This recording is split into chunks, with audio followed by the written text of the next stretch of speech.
So, good morning, all of you.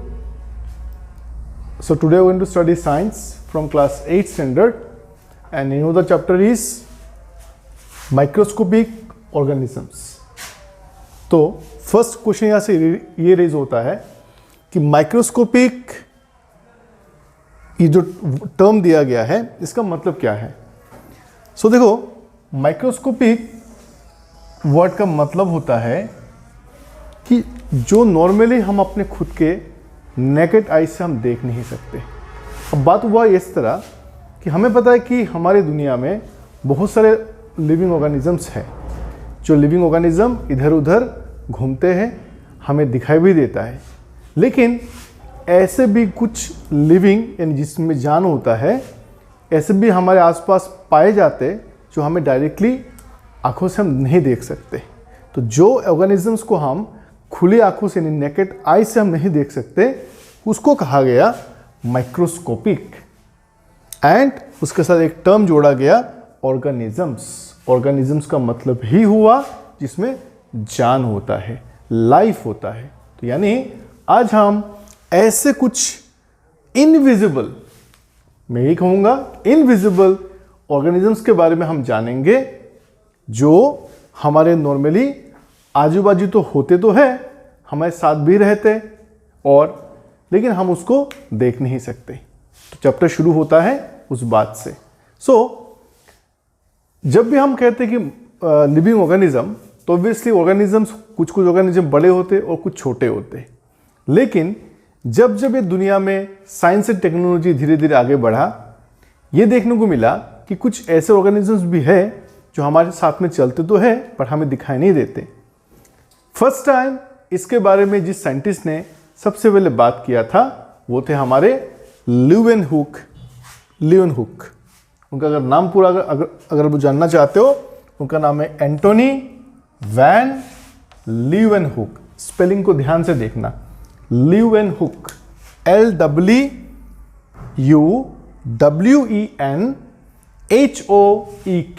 Leeuwenhoek. तो उन्होंने first time, वो फर्स्ट साइंटिस्ट थे जिन्होंने माइक्रोस्कोप में यानी एक इंस्ट्रूमेंट जिससे छोटे छोटे ऑर्गेनिजम्स को देखने के लिए मदद मिलता है, तो उन्होंने उसी माइक्रोस्कोप में सबसे पहले उस माइक्रोस्कोपिक ऑर्गेनिजम्स को देखने की कोशिश किया.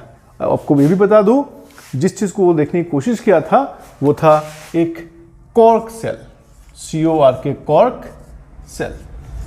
अच्छा,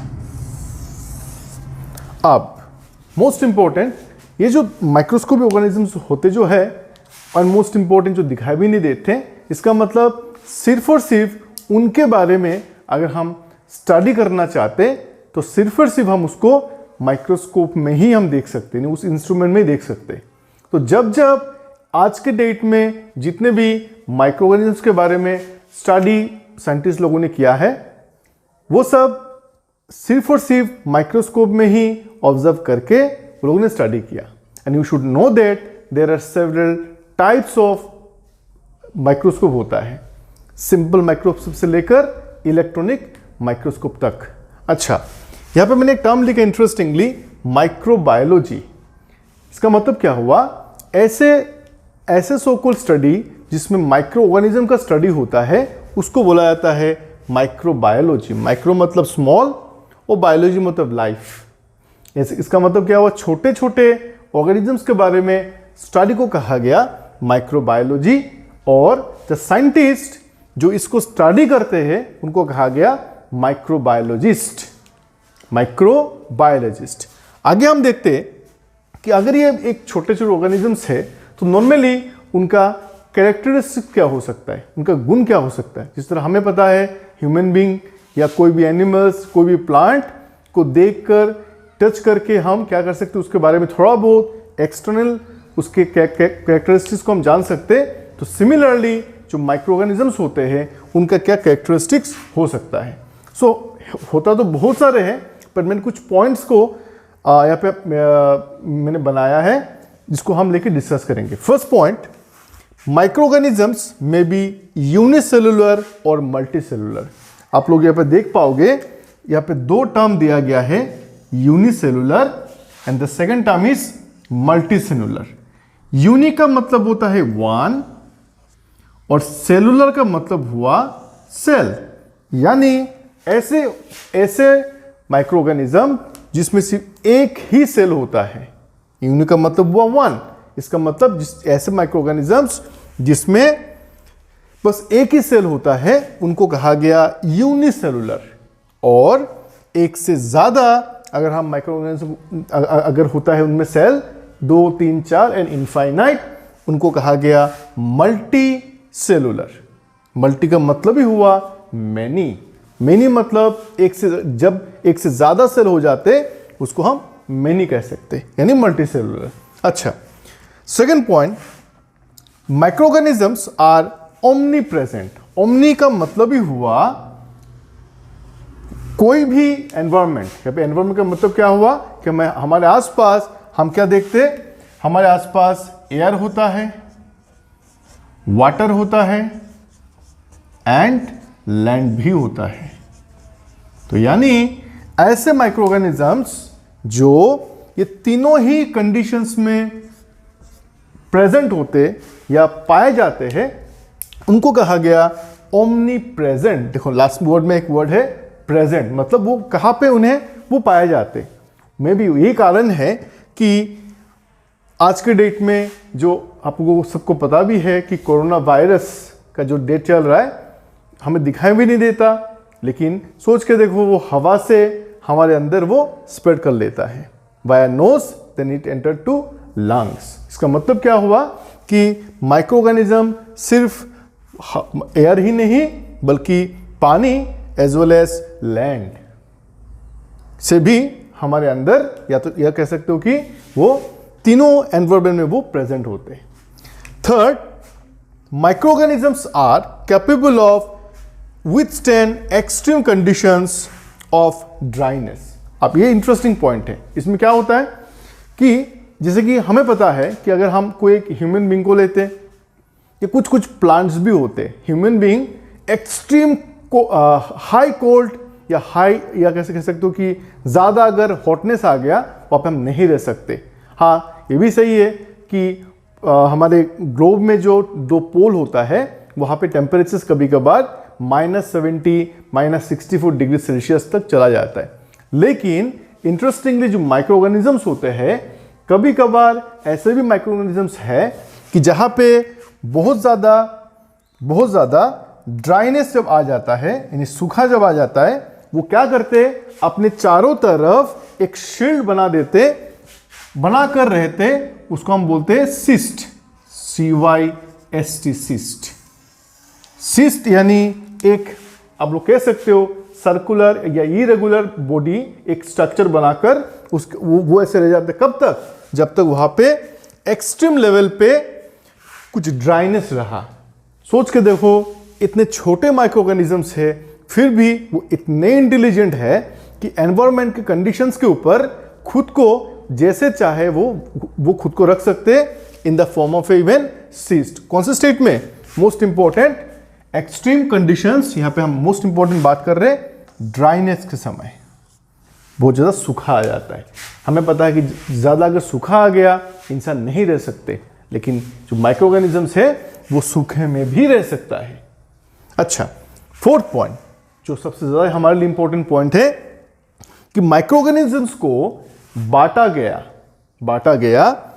5 कैटेगरीज में, 5 ग्रुप्स में, मेजर 5 ग्रुप्स में।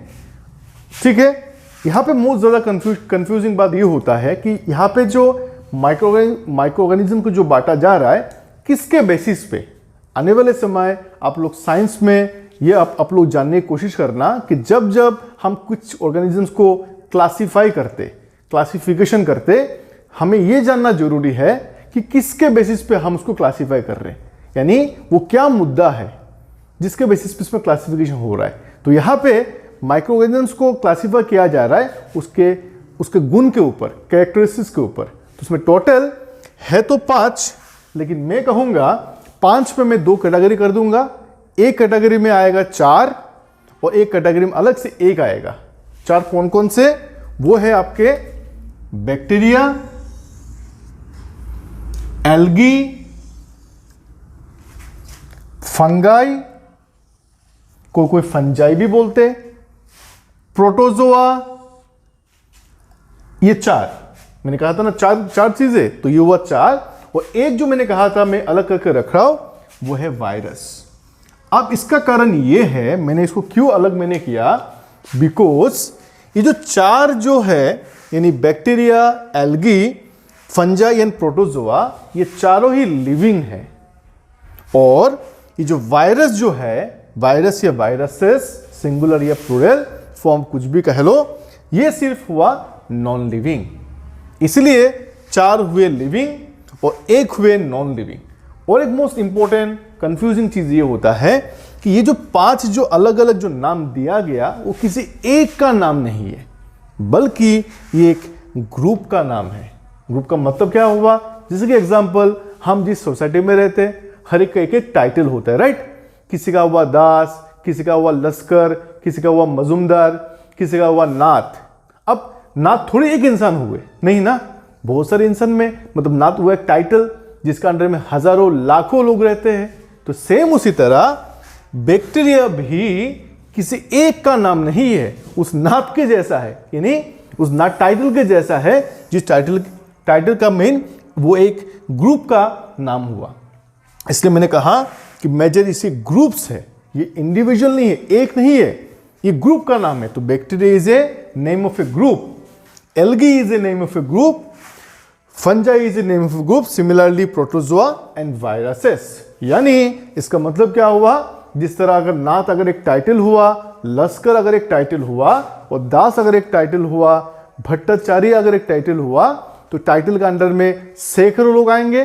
तो सेम उसी तरह अगर वो बैक्टीरिया अगर हुआ या एल्गी अगर हुआ, उसके अंडर में भी डिफरेंट टाइप्स ऑफ अलग अलग बैक्टीरिया या एल्गी या तो ये बाकी तीन होंगे।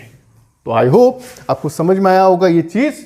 और इसमें और एक पॉइंट में जोड़ूंगा, बस ये जानने के लिए कि जो माइक्रो ऑर्गेनिजम्स होते हैं ये एक्चुअली हमेशा बुरे नहीं होते। यानी जब हम हमेशा जब हम वायरसेस बोलते या तो अलग अलग माइक्रो ऑर्गेनिज्म के बारे में हम बात करते, तो कुछ अच्छे माइक्रो ऑर्गेनिजम्स भी होते हैं, इसको हम कह सकते हैं फ्रेंडली माइक्रो ऑर्गेनिजम्स, और कुछ हमारे लिए एनिमीज भी होते हैं।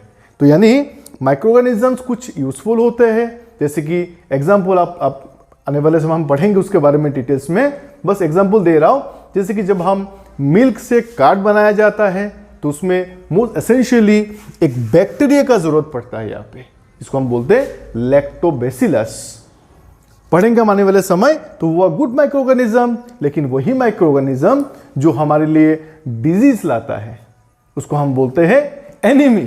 स्पेसिफिकली साइंस में उसको स्पेसिफिक नाम दिया गया, या तो को pathogens, pathogen is the best word, ठीक है। तो इस तरह माइक्रो ऑर्गेनिजम्स में कुछ अच्छे भी होते हैं और कुछ बुरे भी होते हैं। जानना जरूरी यह है कि हमारे एनवायरनमेंट में कौन से अच्छे हैं और कौन से बुरे हैं, जिसका मतलब आप लोगों को समझ में आया होगा। इस चैप्टर्स में हम एज ए होल ये जो जितने सारे 5 अलग अलग जो ग्रुप्स ऑफ माइक्रो ऑर्गेनिजम्स हैं उनके कैरेक्टरिस्टिक्स के बारे में डिटेल्स में हम आने वाले समय हम पढ़ेंगे। तो आप लोग इसको ध्यान से पॉज देकर आप उसको ध्यान से कॉपी में लिखना, उसको फिर से स्टडी करना, उस वीडियो को आप लोग फिर से ध्यान से देखना। आने वाले समय हम उस हर एक ग्रुप्स के बारे में हम अलग अलग डिटेल्स में बात करेंगे।